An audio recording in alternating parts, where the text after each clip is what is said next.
Welcome back to my channel নিরামিষ কিচেনে সবাইকে অনেক স্বাগতম। তা আজ আপনাদের জন্য দারুণ একটি রেসিপি এনেছি, যেটা আপনারা ভাত অথবা রুটি পরোটার সঙ্গে খেতে পারেন। হ্যাঁ বন্ধুরা, এঁচোড়। এঁচোড় তো আমরা সবাই খাই। নর্মালি যে ছোট কচি কচি এঁচোড়গুলো হয়, কিন্তু দানাযুক্ত এঁচোড় কি কখনো খেয়ে দেখেছেন? আজ আপনাদের দেখাবো এই দানাযুক্ত এঁচোড় নিরামিষভাবে রান্না করলে এটা দিয়েই কিন্তু ভাত খাওয়া হয়ে যায়। তাই শুরু থেকে শেষ অবধি এঁচোড়ের রেসিপিটা দেখার অনুরোধ রইল। আর দেখাবো কিভাবে এঁচোড় কাটতে হয় বা কিভাবে আঠা হাতে লাগে না ছাড়াতে হয়। দেখুন, একদম টাটকা এঁচোড়। এটা আমি বাজার থেকে কিনে এনেছি। এই এঁচোড়গুলোই নর্মালি আমরা পছন্দ করি, মানে একটু দানা হবে, দানা দানা, সেইগুলো আমাদের বেশি পছন্দ। তাই এঁচোড় কাটার আগে সর্বদা হাতে দু হাতে তেল মেখে নিতে হবে। সেটা যে কোনো তেল হতে পারে, সর্ষের তেল বা রিফাইন, যার কাছে যেটা থাকবে, বা নারকেলের তেল। আর বটিতেও কিন্তু তেল মেখে নিতে হবে। আর দ্বিতীয়ত হচ্ছে মানে যে থালাতে এঁচোড় কাটে রাখবেন সেটাই জল নিতে হবে। আমার বটিটা ছোট হয়ে গেছে, বড় বটি আছে। আগের দিন এঁচোড় কেটেছিলাম, বড় বটিটায় আমি তেল মাখিয়ে নিতে ভুলে গেছিলাম, তার জন্য সেই বটিটায় আঠা লেগে আছে বলে আমি আর সেই বটিটা আজকে নিয়ে নিই। যাই হোক, এই বটিটায় দেখুন তেলটা মাখিয়ে নিয়েছি, তবুও আঠাটা লেগেছে। একদম টাটকা, মানে খাঁটি এঁচোড় যেটাকে বলে। বাজার থেকে কিনে এনেছে, আমি সকালে বাজারে গেছি, নিয়ে চলে এসেছি। কারণ এই এঁচোড়গুলোই আমি বেশি পছন্দ করি। মানে ছোটোবেলা থেকে আমাদের বাড়িতে প্রচুর কাঁঠাল হতো, প্রচুর কাঁঠাল গাছ ছিল। তা আমরা এই ধরনের এঁচোড় খেয়ে খেয়ে অভ্যস্ত। যাই হোক, এই ধরনের এঁচোড় যারা খান না, একবার খেয়ে দেখবেন, খুব ভালো লাগবে। আর এইখানে আমি দুধের প্যাকেট নিয়েছি। আপনারা চাইলে মানে অন্য কাগজ দিয়েও কিন্তু আঠাটা তুলে নেবেন। তেল মাখানো থাকলে কি হবে, টান মারলে উঠে যাবে। বটিতে দেখেছেন কিভাবে মানে আঠাটা তুলে নিলাম। এইভাবে কেটে নেব, কেটে ভুয়োটা এইভাবে ফেলে দেব। এটাকে আমরা ভুয়ো বলি, অনেকে অনেক ভাষায় অনেক কিছু বলবে। তাই এইভাবে ফেলে দেব। আর এইভাবে মাঝখান থেকে কেটে নেওয়ার সুবিধার্থে আমি কেটে আপনাদের একটু দেখিয়ে দিচ্ছি কিভাবে এঁচোড়টা কাটাবো আর বীজগুলো ছাড়াবো। প্রথমে তো খোসাটা ছাড়িয়ে নিতে হবে। আর খোসার যেন পেছনে যে মানে খোসার যে সবুজ অংশটা, সেটা যেন না থাকে, সেদিকে খেয়াল রাখতে হবে। এইভাবে ছাড়িয়ে নিলাম। দেখুন, এই যে যে বীজটা আছে, দেখুন কিভাবে ছাড়ালাম। এই বীজের পাতলা একটা লেয়ার আছে খোসা, এইটা এইভাবে ছাড়িয়ে নিতে হবে। আর এই বীজগুলো দারুণ লাগে খেতে বন্ধুরা। বাংলাদেশের লোকেরা যারা খান তারা তো এগুলো খান, আমি জানি, বাংলাদেশের বন্ধুরা। কিন্তু এই দেশের বন্ধুরা এইগুলো খেতে জানে না বেশিরভাগ। তাই এইগুলো খেয়ে দেখবেন, এরকম এঁচোড় দারুণ লাগে। মানে এতদিন যেগুলো খেয়েছেন তার থেকে এগুলো বেটার লাগে খেতে। এই খোসাগুলো ছাড়িয়ে দেব, দিয়ে এইভাবে ডুমো ডুমো করে, ছোট ছোট করে, খুব বেশি বড় কাটবো না, ছোট ছোট করে কেটে আমি জলে দিয়ে দেবো। আর এঁচোড় কেটে সর্বদা জলেই দিতে হয়। আর খুব সুন্দর, মানে এঁচোড়টা দেখেই আমার পছন্দ হয়েছে, আমি নিয়ে চলে এসেছি।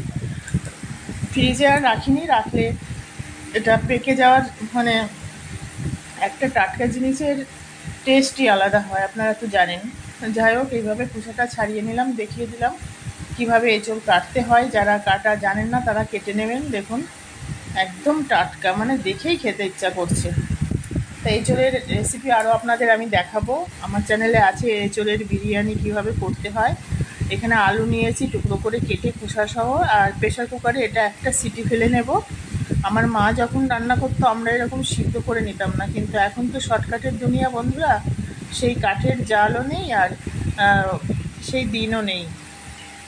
এখানে আলুটা প্রথমে জলের মধ্যে দিয়ে দেব, দিয়ে এখানে একটু নুন তেল হলুদ দিয়ে দেবো, যেটা বরাবরের মতো আমি দিই। নুন তেল হলুদটা দিয়ে দিলাম, নুনটা প্রথমে দিয়ে দিলাম, দিয়ে এঁচোড়গুলো দিয়ে নেব, জল থেকে তুলে নেব।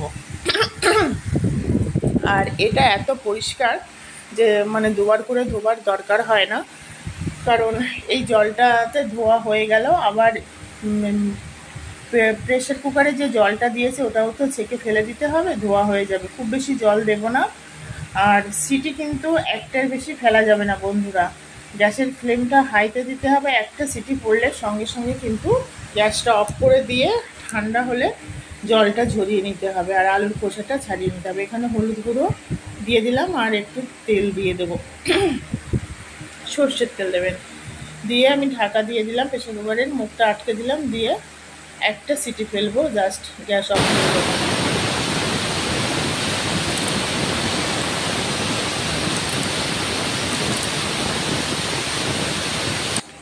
এইবার এখানে মশলা নিয়েছি, দেখুন একটা বড় সাইজের টমেটো নিয়েছি, আদা নিয়েছি অনেকটা পরিমাণ, দুটো লঙ্কা নিয়েছি কাঁচা পাকা, এখানে চীনা বাদাম আছে, ভেজানো চীনা বাদাম খোসা ছাড়িয়ে নিয়েছি। ওটা একটা মশলা হবে, মানে একটা কাঁচা মশলা আর একটা ভাজা মশলা। আর এই যে ভাজা মশলাটা, এর মধ্যে আছে দারচিনি, লবঙ্গ আছে, শুকনো লঙ্কা, গোলাপের পাতা আর গোটা জিরে, আর আছে এই তো এইগুলো একটু ফ্রাই করে, মৌরি আছে, ফ্রাই করে নেবো, ফ্রাই করে নিয়ে শিলে গুঁড়ো করে নেব।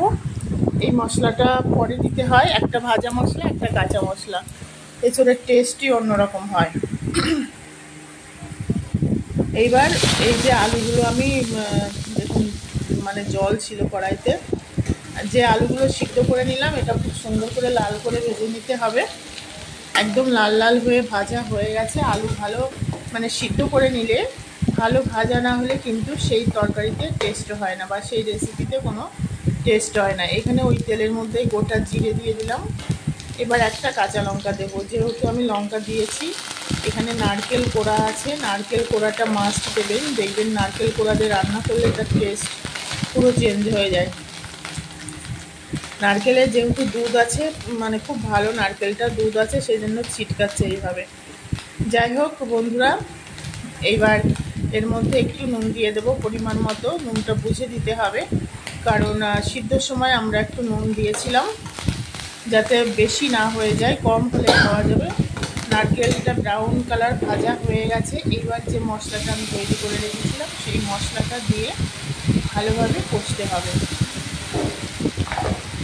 আজ বন্ধুরা যারা যারা আমার চ্যানেলে এসেছেন, সাবস্ক্রাইব করেছেন, আমার পরিবারে আছেন, সবাইকে অনেক অনেক ধন্যবাদ, ভালোবাসা এবং বড়দের আমার প্রণাম। আপনারা পাশে থাকুন, আপনারা শুধু সাবস্ক্রাইব করে চলে যাবেন না, কমেন্টস করুন কী রেসিপি দেখতে চান, তাহলে আমিও মোটিভেটেড হব আরও নতুন নতুন রেসিপি আপনাদের জন্য নিয়ে আসার। এখানে পরিমাণ মতো হলুদ, একটু চিনি আর একটু কাশ্মীরি রেড চিলি পাউডার দিয়ে দিলাম। দিয়ে এবার এটাকে ভালোভাবে নাড়তে হবে, মানে ভালোভাবে কষে নিতে হবে। আর এটা যেহেতু স্টিলের কড়াই, সেই জন্য গ্যাসের ফ্লেমটা একটু লোতে রেখেই কিন্তু সবসময় রেসিপি করতে হয়। ভেজে রাখা আলু আর সেদ্ধ করে রাখা এঁচোড়টা দিয়ে দিলাম, দিয়ে এবার এটাকে ভালোভাবে কষতে হবে। একটু সামান্য জল দিয়ে দেবো, নাহলে নিচেটা লেগে যাবে। আর নারকেল কোড়া দিলে এত সুন্দর একটা ফ্লেভার আসে বন্ধুরা, যারা নারকেল রান্নাতে দেন তারাই বুঝতে পারবেন, খুব সুন্দর একটা ফ্লেভার আসে।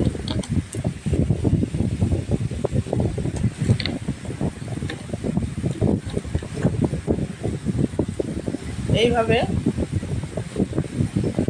মাখিয়ে নিলাম, দেখুন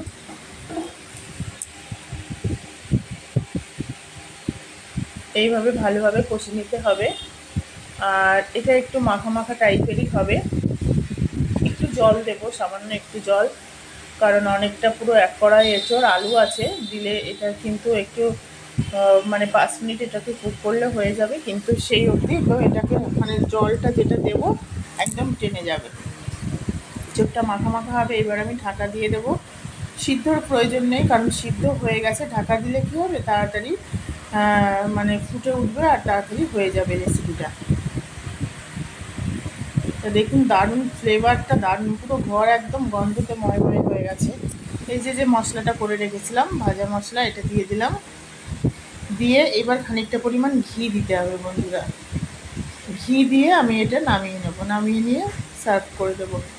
তা এটা আপনারা, আপনাদের এই এঁচোড়ের রেসিপিটা কেমন লাগলো অবশ্যই কমেন্টস করে জানাবেন।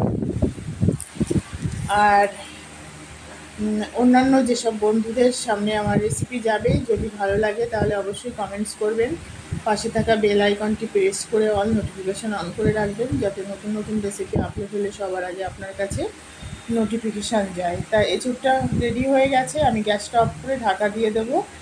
ঢাকা দেওয়ার জাস্ট 5 মিনিট পরে এটাকে নামিয়ে নেব। দেখুন খুব সুন্দর ফ্লেভার। এটা গরম রুটি, পরোটা, ভাত যেটার সঙ্গে খাবেন সেটার সঙ্গেই ভালো লাগবে। আমার মেয়ে এঁচড় খায় না, ওকে আমি দিয়েছি আজকে সকালে রুটি দিয়ে, ও খুব সুন্দর খেয়ে নিয়েছে। তো বন্ধুরা, আপনারা এরকম নিত্য নতুন রেসিপি পাওয়ার জন্য অবশ্যই নিরামিষ কিচেনের পাশে থাকুন। Tata, bye bye. আবার দেখা হবে নতুন কোনো রেসিপি নিয়ে। সবাই খুব ভালো থাকুন।